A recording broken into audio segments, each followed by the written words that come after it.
In the pitch-black darkness of a moonless night, the USS Hornet loomed like a giant ghost, silently anchored off the shores of Alameda, California.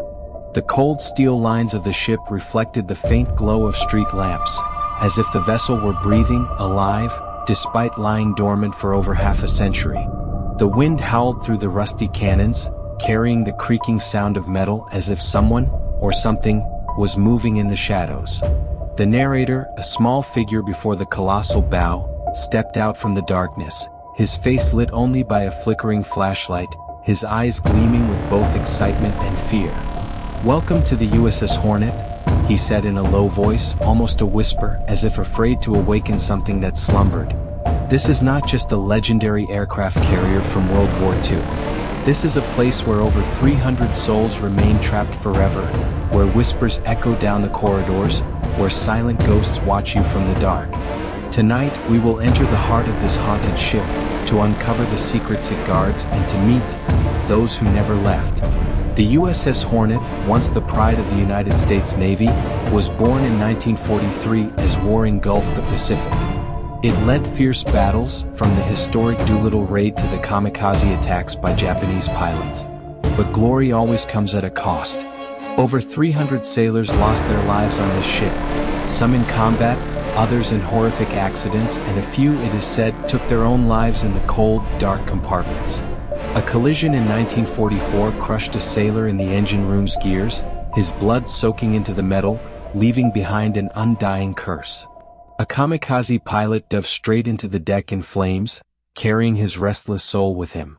And in the narrow sleeping quarters, the cries of young soldiers still echo, as if they're still calling for help from the past.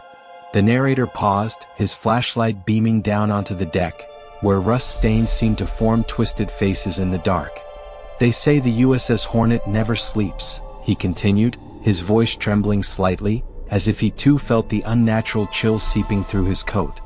"Visitors report hearing steady footsteps in empty hallways, radios crackling to life on their own, and even the laughter of a child, though no child ever lived on board. But the most terrifying tale is of Charlie, a sailor who died in the engine room. He didn't just stay here, he leads the lost. But beware, because Charlie isn't always friendly." He stepped slowly through a heavy steel door, the hinges screeching like a strangled scream. The camera followed, capturing the dark corridor ahead, where light seemed to be swallowed whole. "Tonight," the narrator said, his voice quickening, "we'll visit the 3 most haunted spots on the USS Hornet. The engine room, where Charlie still lurks, sometimes slamming doors shut behind you. The flight deck, where the ghost of a Japanese pilot stands silently, staring before vanishing. And the sleeping quarters, where whispers never stop, as if the sailors are still on duty even in death." Suddenly, a loud clang echoed, metal striking somewhere in the darkness. The narrator jumped, his flashlight falling, flickering. He turned around, breathing heavily. "Did you hear that?" he whispered, eyes darting, searching for an unseen presence. The camera zoomed in on the empty hallway, but for a brief moment, viewers could swear they saw a shadow glide across the screen's edge. "The USS Hornet does not welcome the curious," he said, picking up the flashlight, its beam illuminating his pale face. "But we can't stop now. Let's step into the darkness and see if we can leave, without bringing something back." The final shot of the intro is a slow pan of the entire ship, the beam from a lighthouse sweeping across, casting eerie highlights on the grim silhouette of the USS Hornet. The wind howled alongside a strange sound, a whisper from the distance, "Stay." The narrator disappeared into the corridor, leaving viewers with one lingering question. Did he really go in alone? The hallway leading into the heart of the USS Hornet was as dark as a tunnel straight to hell. The narrator walked cautiously, his trembling flashlight casting light onto the rust-streaked steel walls, where strange scratches looked like claw marks etched into metal. His footsteps echoed, but somewhere another sound interrupted, a faint clanking as if someone were tapping on the pipes deep within the ship. He stopped, breathing heavily, eyes darting. "We'll start with the engine room," he whispered, his voice fading in the suffocating air. "Where Charlie, the USS Hornet's most infamous ghost, is still on duty. Engine room." The camera panned slowly over massive machines, the the giant gears standing still like iron skeletons. A dim red emergency light bathed the room in the color of blood. The narrator spoke, his voice low, as if revealing a terrifying secret. In 1944, a horrific accident happened right here. A young sailor, known as Charlie, was crushed in these gears. They say his blood soaked into the deck and his soul never left. He raised an EMF detector, its screen suddenly flashing wildly. Do you see that? Something's here. The camera zoomed in on the device, then cut to the narrator's pale face as a loud bang echoed, a steel door slamming shut in the distance. "Charlie, is that you?" he called out, but only his own echo answered, along with a bone-chilling giggle like a child's, though no child ever lived on the ship. His voice shook as he continued. "Museum staff say Charlie sometimes guides the lost, but he's also been known to lock doors and keep people in the dark." The camera cut to the deck, where the narrator stepped into the night air, the wind howling past old cannons, carrying a skin-piercing chill. The vast flight deck was dark, lit only by the pale moonlight. World War II fighter planes stood still, like ghostly sentinels on guard. "This is where some of the bloodiest battles were fought," he said tensely. In 1945, a kamikaze pilot crashed into the USS Hornet, killing 49 sailors. But his soul never left. He pointed toward the far end of the deck, where a faint figure seemed to stand, dressed in a Japanese pilot's uniform, lifeless eyes staring.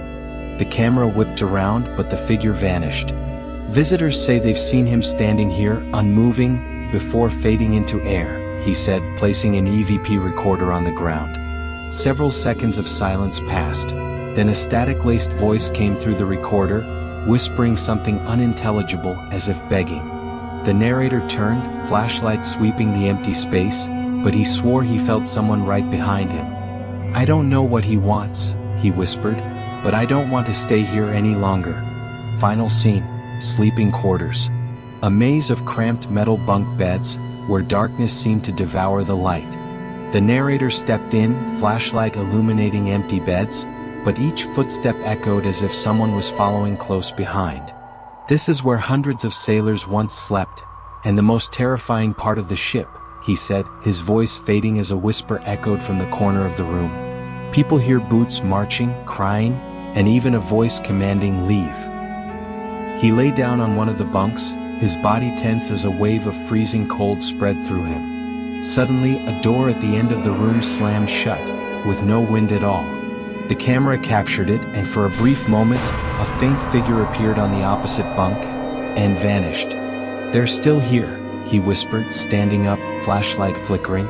"The sailors, they never left." Darkness engulfed the USS Hornet like an endless shroud, torn only by the faint beam of a sweeping lighthouse. It illuminated the grotesque outlines of the ship's hull.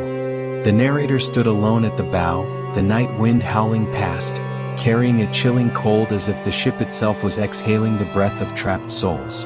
The flashlight in his hand flickered, the beam dancing across his pale face, eyes haunted by what he had just witnessed.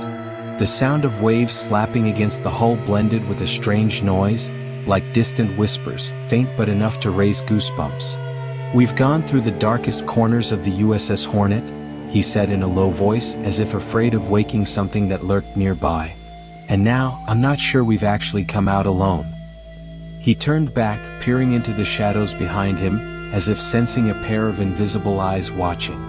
The engine room, where Charlie still lingers, guiding the lost or trapping them in darkness. The flight deck, where the ghost of a kamikaze pilot stands silently, as if waiting for something left behind. And the sleeping quarters, where whispers and marching footsteps never cease, as if the sailors are still on duty long after death. The camera pans slowly over the ship, capturing empty hallways, cold bunk beds, and the windswept deck. But in each scene, a faint figure seemed to pass by, just enough to make viewers wonder, was it real or a trick of the eye? The narrator stopped, took a deep breath, trying to gather courage. "I'd heard the stories about the USS Hornet before coming here," he continued, his voice slightly trembling. "But nothing prepares you for the chill down your spine when a door slams shut without wind, or when an EMF reader flashes wildly in an empty room. And then, There's that whisper. He pulled out an EVP recorder and pressed play. A crackling sound emerged, followed by a faint, nearly inaudible voice, repeating a single word, "Stay." The camera zoomed in on his face, wide eyes, lips pressed tight. Who said that? Charlie? The Japanese pilot? Or some other spirit we haven't met yet? He stepped slowly toward the bow, the flashlight casting light onto the black water below, reflecting the ship like a twisted painting. The USS Hornet isn't just a museum, he said, his voice rising with urgency as if he wanted to leave right then. It's a gateway to the past, where some souls never found a way out. They're here in the steel walls, in the shadows, and maybe right behind you. The camera suddenly turned, capturing an empty hallway. But a small sound, a footstep, echoed, startling the narrator.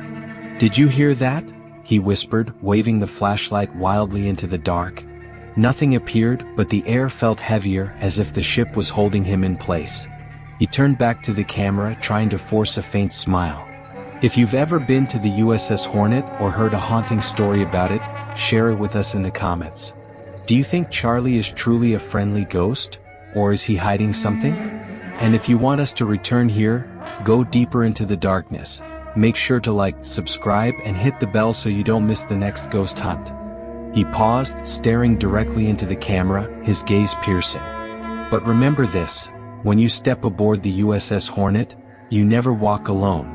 The final scene is a slow pan out of the entire ship, the lighthouse beams sweeping across, illuminating the silent guns and the empty deck.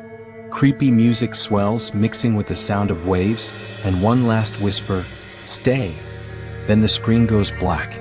Text appears, "Would you dare visit the USS Hornet?"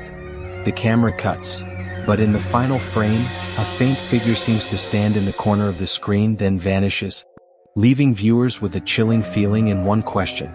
Did the ship really let them leave?